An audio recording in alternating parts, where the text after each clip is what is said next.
It's them.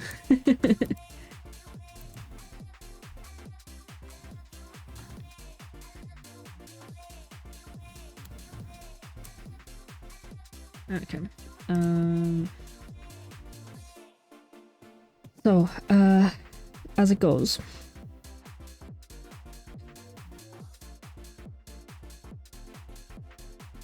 I'd not before stream. I felt like I had things to talk about. I think they just flew out of my head the second I was like, "Let's go into just chatting." So let's go over here. So let's go over here. So let's go over here. Jesus, that was loud for me. I don't know what it was like for you, but for me it was too loud. Hello everyone, and welcome back to our video tutorial series for Kingdom Hearts 1.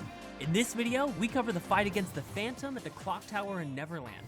This optional boss becomes available after sealing the keyhole in Hollow Bastion, and it's a unique boss fight in that it relies almost exclusively on magic. So first, let's review how we can best prepare for this fight. Before taking on the Phantom, we recommend completing the following tasks. Speak to the Princesses of Heart in Hollow Bastion's Castle Chapel to obtain Faraga magic. Okay, Complete Faraga, the I Hades got it. Cup with the entire party up to Seed 30 in order to obtain the Tier 3 magic spells Blizzaga and Thundaga. Complete Okay. the third Torn Page in the 100-acre wood to obtain Stopra magic, and unseal the Yellow Trinity in Neverland's Hold area to obtain upgraded arrow magic from the chest on the highest shelf. It's recommended to have the party be at least level 60 for this fight, though you may find it a little more manageable at level 65.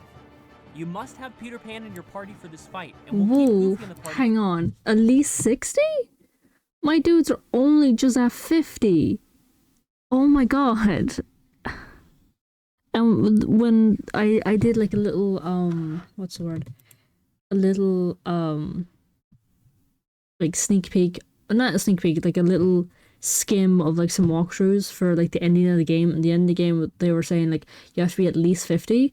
I was like, right. Well, I'm at like, I think I was like 47 or something at the time, so I was like, right, well, a few more levels up and I'll be grand. But the fact that this dude is like, you have to be at least 60, fucking hell. Maybe this should be a, well, no.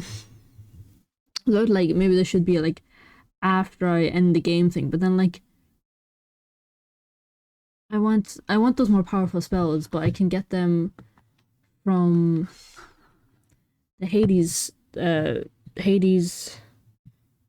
fucking cup thing, so we'll do that. So I'll do the Hades cup thing then, at least.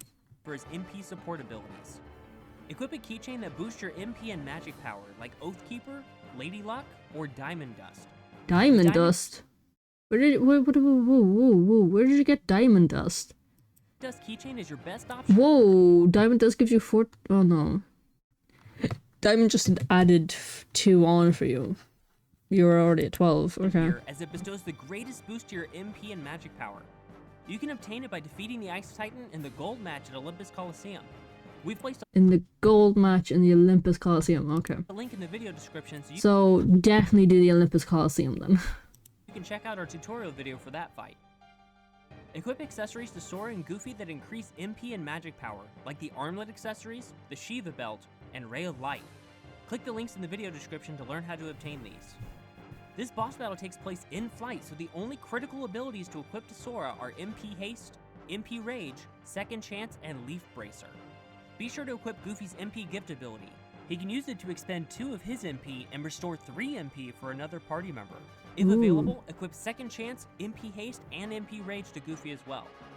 Unequip Peter Pan's Hummingbird, Timeout, and Storm's Eye abilities so that he never uses his MP. This will ensure that any MP restoration items or abilities are used on Goofy or Sora. Enter the Customize menu and add Stop, Arrow, and Cure magic to your shortcuts.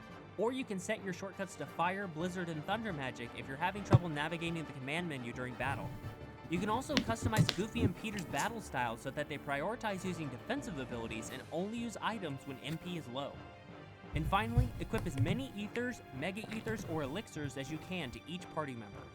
Talk to Tinkerbell in the cabin area while Peter Pan is in the party to access Okay, well this boss needs some serious preparation. So let me look at the other one.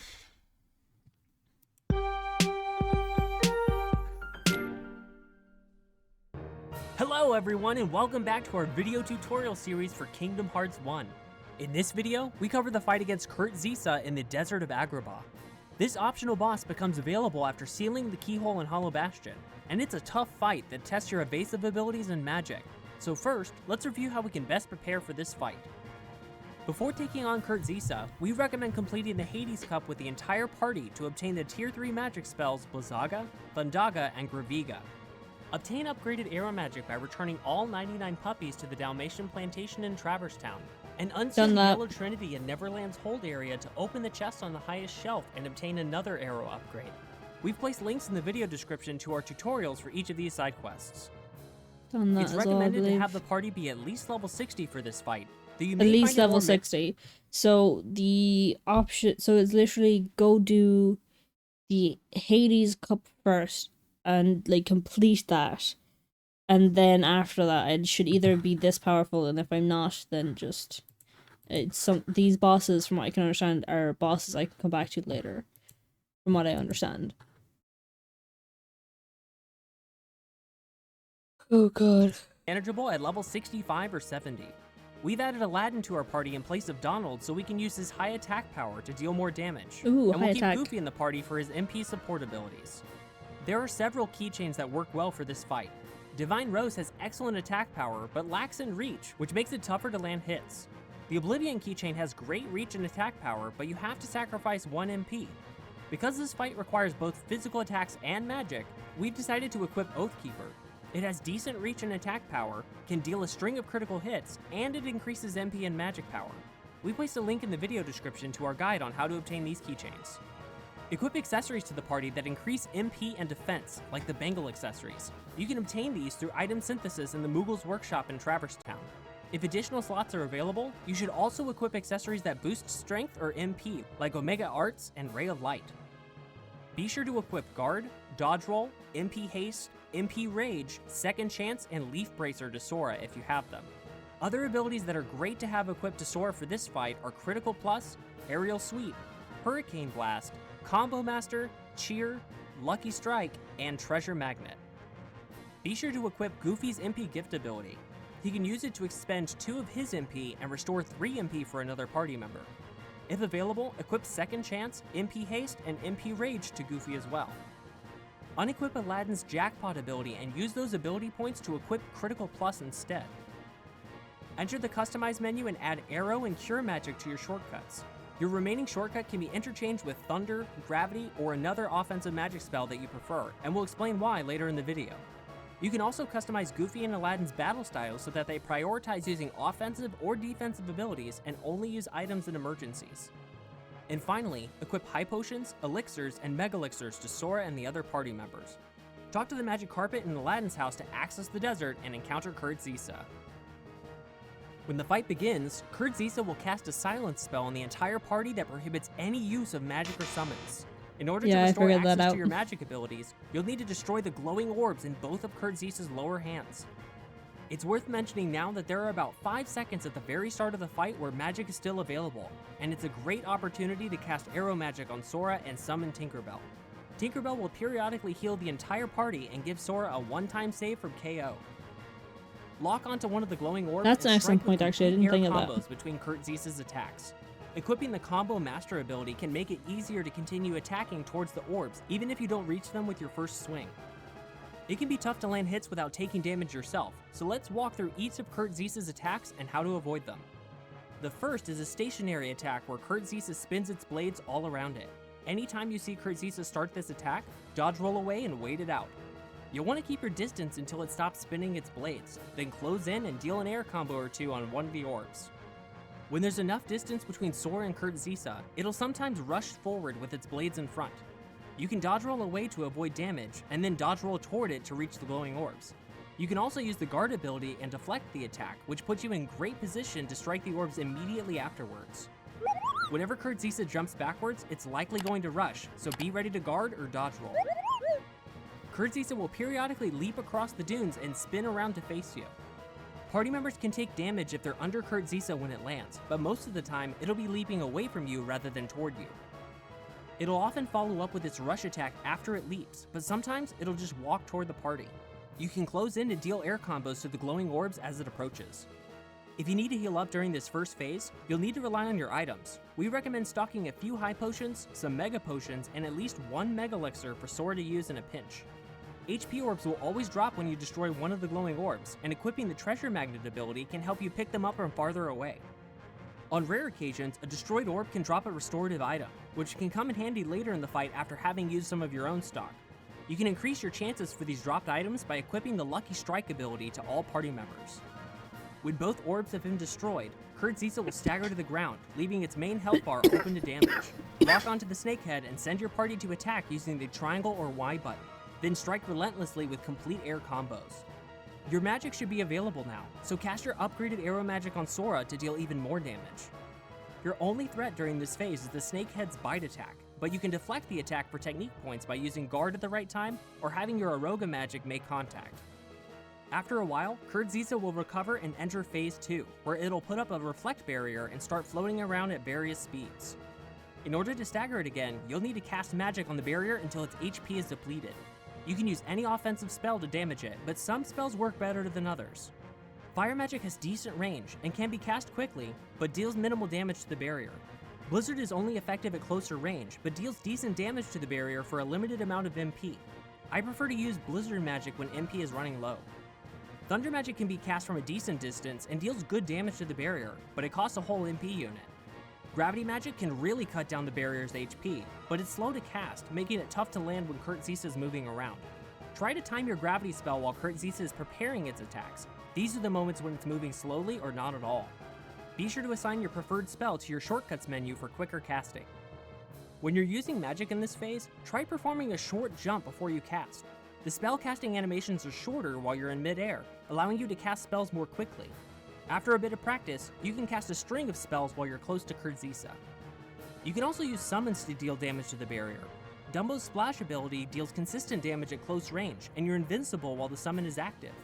Genie's Showtime can make contact from a distance, but you'll be open to damage, so keep an eye out for attacks. And Mushu's Fire Breath can deal steady damage pretty quickly at mid-range too. Keep in mind that if you summon Tinkerbell earlier in the fight and she's still actively healing your party, you'll need to dismiss her before summoning another character. Don't forget that equipping the cheer ability to all party members will extend the duration of your summons. Now let's review Kurtzisa's magic-based attacks in Phase 2. The first is a ring of sand twisters that appear around Sora. This attack will not damage you for the first few seconds as long as you stand still. With good timing, you should be able to dodge roll outside of the ring. Oh, hi, then hello, you can sorry. cast a few spells on Kurtzisa before it floats away. When you see Kurtzisa's hands This is the start first to glow, time it will I summon was floating watching the fireballs all video over in the area. browser. These I was like, fireballs wait, I explode can't see when you the touch chat them from here. I and should also go back detonate over time in the order and they watch the appear. chat. You can dodge roll or run around to avoid them, or strike them with the Keyblade and send them toward Kurtzisa's barrier to damage it. If you're running low on MP for this phase, you can strike Kurtzisa's barrier to make it drop MP orbs. Having the Treasure Magnet ability equipped can help you pick these up from farther away. You can also send your party to attack the barrier for more MP orbs by locking on and pressing the triangle or Y button. You can also summon Bambi for MP restoration as long as you have 1 MP to spare and no other summon is active. Bambi will drop lots of MP orbs each time you make contact with him. When you destroy the Reflect barrier, Kurtzisa will stagger again, giving you another opportunity to strike the snakehead and deplete Kurtzisa's main HP. When Kurtzisa recovers, it will return to Phase 1 and cast the Silence spell on the party again. Be sure to heal your party and cast Arrow Magic to boost your defense before the Silence spell goes into effect. The fight will continue through this cycle, alternating between the physical attack phase and the magic phase every time Kurtzisa staggers. After taking enough damage, Kurtzisa will add 1 new attack to each phase. In the physical attack phase, Kurtzisa can unleash a series of devastating spin attacks, swooping down to strike Sora multiple times. Whoa. This attack cannot be deflected, and having Cure Magic disabled in this phase makes it tough to avoid KO. When Kurtzisa spins horizontally, lock on and use High Jump at the right time to avoid damage. Try tilting the left analog stick towards Kurtzisa while jumping to maximize your distance, and use a short glide to extend your airtime if needed. On occasion, you might get clipped as it spins under you. If the attack makes contact, do your best to recover and prepare for the next dive. Kurtzisa's vertical spin is much more difficult to avoid. Run to the sides and dodge roll just before it makes contact. Try to aim your dodge roll so that you travel perpendicular to Kurtzisa's path, or even a few degrees toward it. This maneuver may take some practice to get right consistently. Kurtzisa will strike with these spin attacks 4 to 6 times before landing, and it can quickly switch between these two spins at will. There isn't much time to use an item between its dives, so focus your attention